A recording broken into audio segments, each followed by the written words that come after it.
What's up, guys? It's Cody coming back at you with the 7.3. Here at my dad's house right now because for the last few years I've been storing my dirt bike in his garage just because I didn't want to take up the space in my garage, and he didn't use his garage, so I just left it in there. But now he wants to start using his garage on the weekends, so I got to pick up my dirt bike. So as you guys already know, the truck is lifted 6 inches on 37-inch tires. And I'm going to be completely honest with you, even though I've had the truck for a couple years, I've actually never loaded it into this truck before. And I'll get more into why that is in a minute. So that's what we're going to do. I'm going to drop the rear tire into the gutter so it lowers the bed down a little bit, and then push it in. So let me head into the garage and tell you guys why it is I haven't ridden in the past couple years, but I do plan on going soon. So let's head over to the garage. Alright guys, so here it is. This is my dirt bike. It's a 1997 Honda CR250.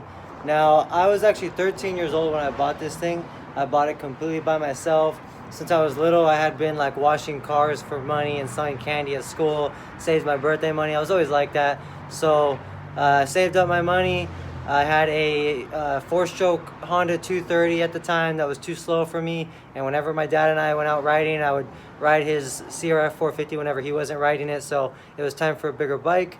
And I went ahead and saved up my money and bought myself this, like I said, CR250 2-stroke. And I've had this thing for 13 years now, and it's been amazing. But I haven't ridden in the last 2.5 to 3 years.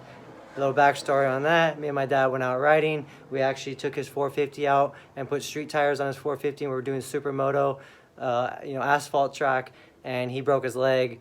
And after he broke his leg, he had to sell the dirt bike because he couldn't ride anyways, needed the money, blah blah blah. So I haven't been riding since then, but I want to start going riding again soon. So it's all right that he's having me pick up my bike, because now I can go ahead and start getting it running again and stuff like that.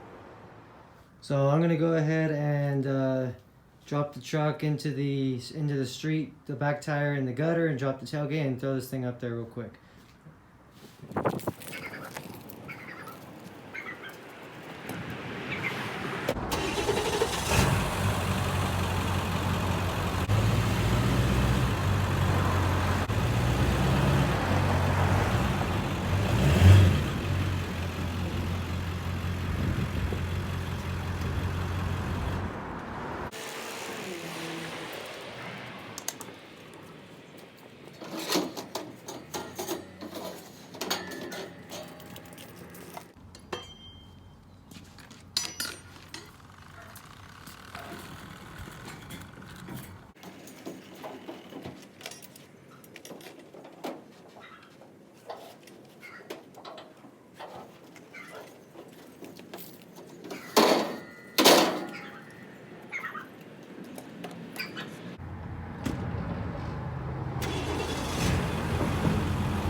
Alright, you guys, so that's it. It actually was a lot easier than I thought it was going to be. I thought that even with the back tire in the gutter, the truck was still going to be pretty high, but it was super easy with the 2 ramps, walked it right up.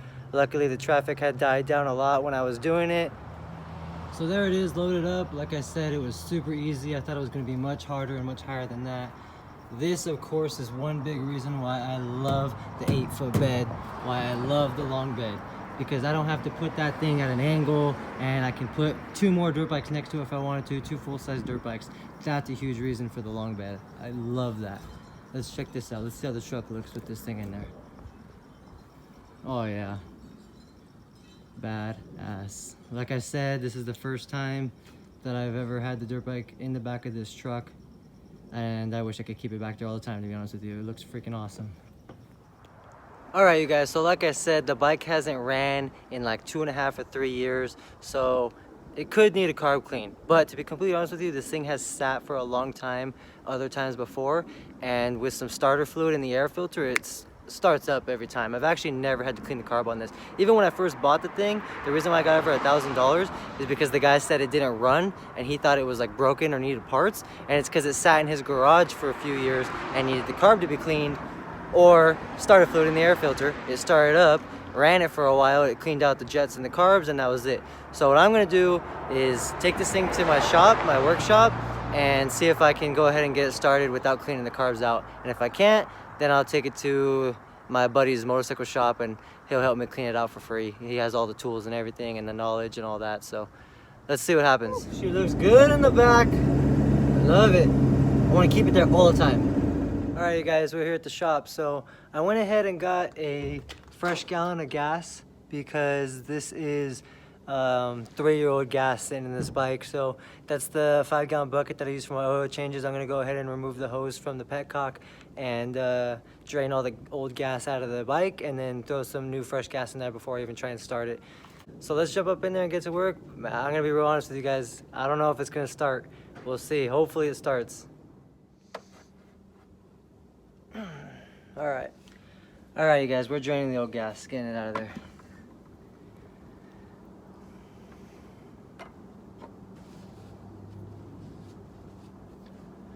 So while we're waiting, let's get to a little bit of story time.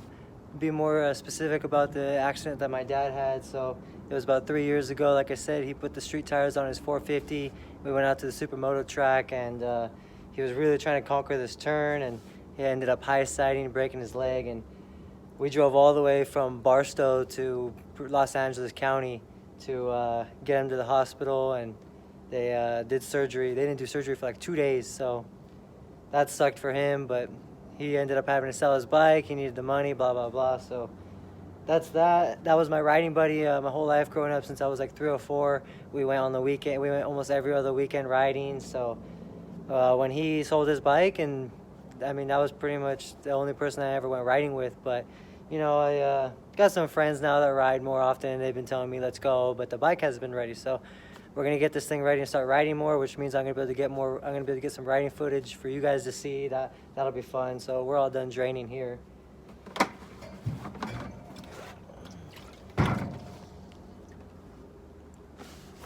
All right. Put the hose back on. Petcock. Let's throw the new gas in.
Well, you guys, the bike wouldn't start. Unfortunately, I'm gonna have to take it to my buddy's shop, like I said, take the carb apart, clean it. So while I'm at it, I'll probably throw in a new spark plug and air filter, clean the air filter, or get a new air filter, stuff like that. I was gonna do that anyways. Of course, the bike needs a tune-up after sitting so long, but I guess I'll do it at the same time. I clean the carb out, I'll get the bike running. So I will make another video of that. I'll make a video when I'm at the shop, you know, cleaning the carb and getting it started and stuff. Unfortunately, I couldn't get it done for you guys today. You guys couldn't hear the bike running, but I'll get that out to you guys as soon as possible. Stick around, make sure that you subscribe and hit that bell notification so you're notified when I upload my videos. I upload every couple days, and I'll see you guys on the next video.